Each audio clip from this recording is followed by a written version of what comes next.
Welcome everyone today to a wonderful talk with Werner. We're actually going to be diving into how customers are meeting and, if anything, exceeding their sustainability goals within this industry. And I don't think we could talk to any better company about this than Werner itself, especially a true woman in supply chain. With us is the person leading the company's sustainability and sales operation. That's Chantel Cruzy. Chantel, thank you so much for joining us today. Oh, I'm thrilled to be here. Thanks for the invitation. Yeah, I'm very excited to dive into this topic because it's something that's coming up more and more when we speak to leaders in supply chain. And I think exactly this topic, how do we actually set goals, right? And achieve those goals and then move forward from them is a huge value to that conversation. So let's start with what you're hearing from customers. What are they looking for in regards to their own sustainable solutions? Yeah.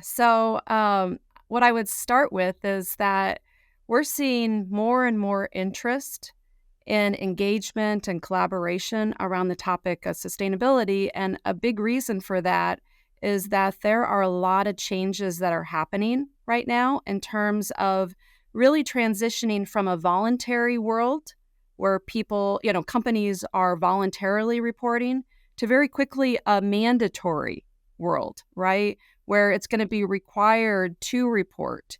And so a lot of the conversation right now is around how we can help our customers, both in terms of being ready for the mandates of reporting, but more importantly, like helping them achieve their goals. And so it's a great example of a place where we are very collaborative and we're a very important part of helping our customers not just meet their goals, but surpass these aggressive goals that they've set.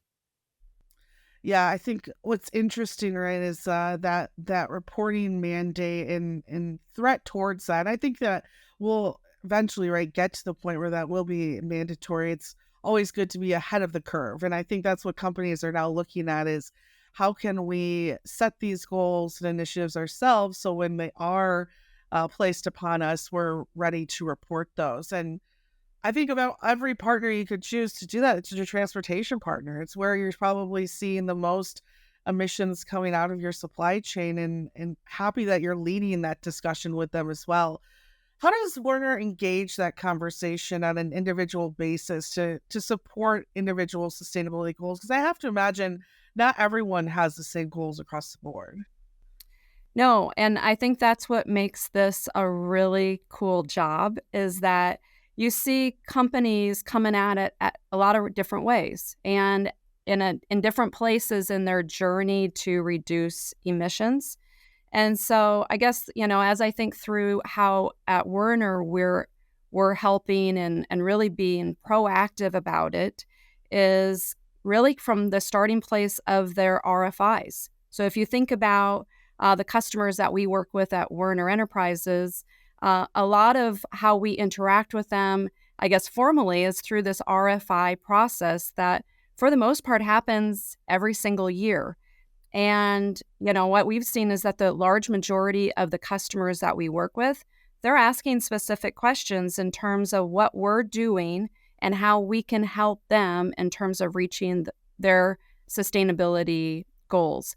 And so out of the gate, it looks like providing information specifics in terms of our portfolio of products, really being an advisor to our customers. At Werner, we have a variety of different products in our portfolio that can help them in terms of their quest to surpass their reduction goals. And, you think about it, at Werner, one of the things I'm really proud about is we have a very new fleet. If you think about the average age of our tractors, it's just over 2 years.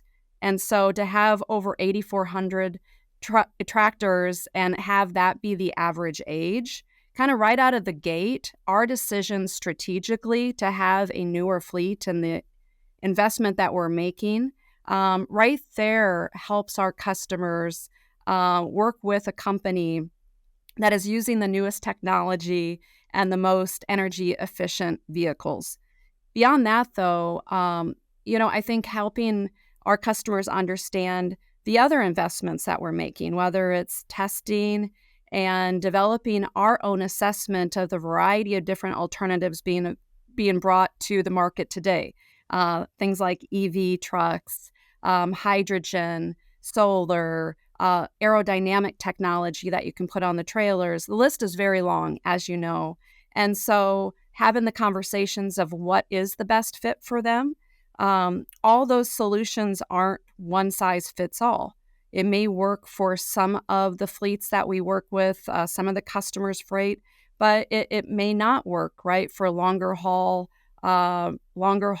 freight that we do business with. So, that would be one example. But ultimately, I think it becomes a very collaborative conversation in terms of looking at their freight, looking at their whole, spreadsheet of lanes and figuring out what the best fits are for their specific freight. So, out of the gate, we are interested in growing with our customers. We are open for business. And so I think that's where the conversation starts.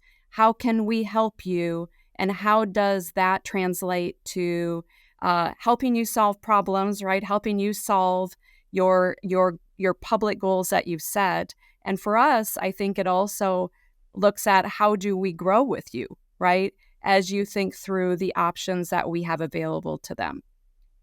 So I think that's where it starts. I mean, certainly as we kind of go through this, it doesn't end there, right? Because I think as you start getting our customers interested, if it's intermodal or if it's utilizing the newest fleet, if it's particular types of fuels or trucks that they're using for their particular business, all of those kinds of conversations we're having. And then that relationship continues because then you have to be able to follow through in terms of the specific reporting requirements that they have.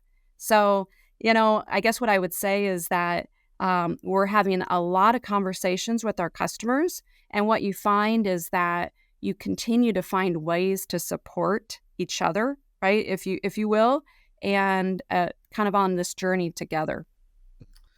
But I think that's such a positive perspective of why you look at a legacy provider like yourself to be there and to partner with, right? Because a lot of the things you just listed off is a huge investment for some of those, I'm sure, clients you're working with out there. But that's the fun part about being an early adopter in this space, is being able to not only test a lot of this technology that will help with their goals and initiatives, but to be a front runner and a leader in the space for, when those late adopters are looking for someone to look up to. So I love that I love that you also brought up the multimodal aspect of this too, and optimizing, right, different types of modes and transportation, and having, could you touch on that a little as well, like working with someone like Werner who has the opportunity to offer those different modes as well, and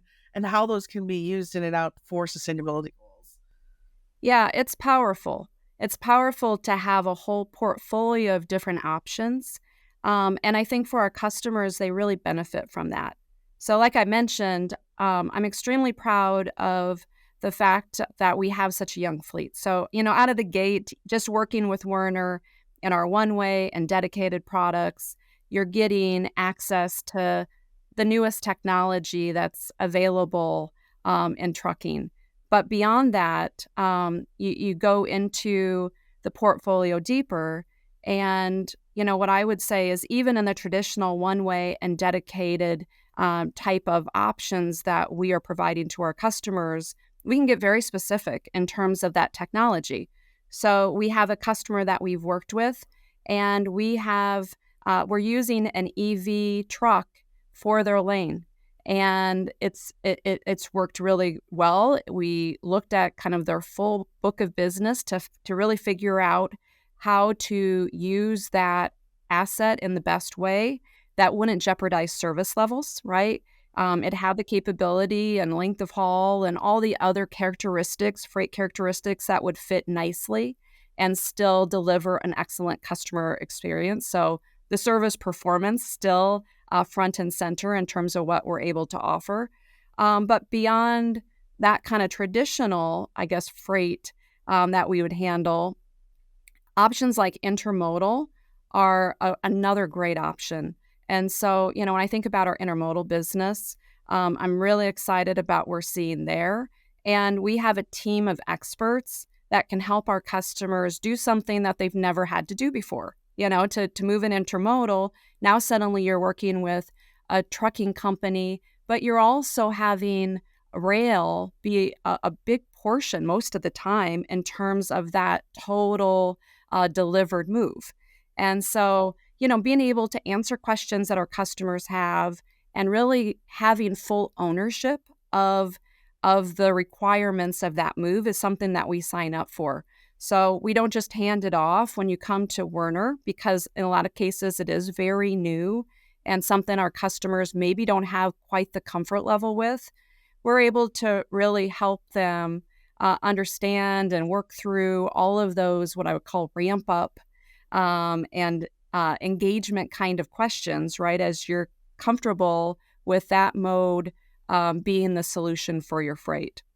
I think the other thing on the intermodal front is, it is a very effective option as you think through how we kind of use everything that we're working with to reduce that carbon footprint. So, we're able to get into the details of the customer's move. So, what was the percentage of the move that was moved by truck, right? On the drayage on both ends, and how much time of that move was spent on the railroad, and really being able to break that down very specifically for our customers.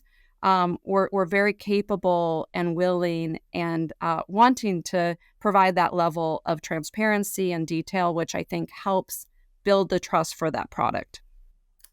Yeah, I think that detail is something I want to touch on too. A lot of there's a lot of talk around emissions in general, but there's also uh, the reporting aspect of possibly scope 3 emissions, and for those that might not understand those completely, what types of emissions are there, particularly in the transportation sector, and how has especially that interest in scope 3 grown in interest within your customer base throughout the years? Yeah. So I guess to kind of start with, what kinds of questions are we getting in terms of emissions, and how are we providing, what kind of data are we providing? And so, I guess to start there, we are very adaptable and are able to customize the kind of reporting that we're providing to our customers. And so, for instance, oftentimes, kind of the most popular question would be to help our customers with their scope 3 calculations. So that is simply what were your CO2 emissions per metric ton? What was the size of our footprint on Werner Enterprises? And those are reports that we do on a very regular basis for a variety of different customers. But sometimes we need to give them even more details. So we've seen customers want to get more specific in terms of the portfolio they're buying from us. So looking at it differently, right? Wanting intermodal broken out versus their one-way freight, as just one example, right? And understanding by a product type what the CO2 emissions were. We're able to provide a whole lot of detail, on the EV units that we have and that customers are using. Certainly then those requests are different in terms of the metrics, but also kind of the level of detail that they're requiring to make sure that they're able to kind of capture that within their own reporting system. So, as we get more specific, and particularly as you kind of dive into different kinds of fuel, whether it's renewable diesel or high levels of biodiesel, customers are interested in terms of what that content is, right? What is the percentage of biodiesel? So, um, I guess what I'm proud of is that when our customers work with Werner and the Werner team, we're able to give the substance and kind of the level of detail that they need. And I guess as I go into the second part of your question, as we dive into scope 3, there is a lot of complexity in terms of scope 3, and a variety of different inputs, although certainly transportation is a big part of our customer scope 3. And so I think for me, what I've seen in terms of that front is that our customers want us to be building a lot of core competency in terms of being a supportive advisor to help them kind of manage through this, right? In a lot of cases, um, this is new to them. And so, how do we help them in terms of what that data means, right? What we are capable to doing. It's kind of like the example would be you don't even know really what to ask for, right? And so I think on the scope 3 front, um, we are able to kind of talk through what their reports are looking what they're trying to achieve, what they're going to look like, and then we're able to help them in terms of filling in those gaps, right? In terms of what that might look like. I also think that in terms of what's coming, both in some of the requirements in the state of California, and then requirements that have come from the SEC, those are places where there are good active dialogue, right? As we think through what's going to be what are going to be places where Werner can provide help and data, and then what's still left, if you will, for our customers to do, and how can we have a active conversation, a helpful conversation with them on that. So, I think the conversations there's just a real spirit of helping each other work through a lot of what will quickly become the new normal in terms of sustainability reporting. Yeah, I mean, all of this is incredible. I think for our audience and everyone who gets a chance to watch this, not only have you showcased clearly I think the assets that Werner has to help guide those through these discussions, but what they need to measure success and to move forward in this environment that's looking to transportation to look at emissions and help bring those down. So I want to thank you for your education and your thoughts today, and for everyone watching. Feel free to head to Werner's sites to learn more as well.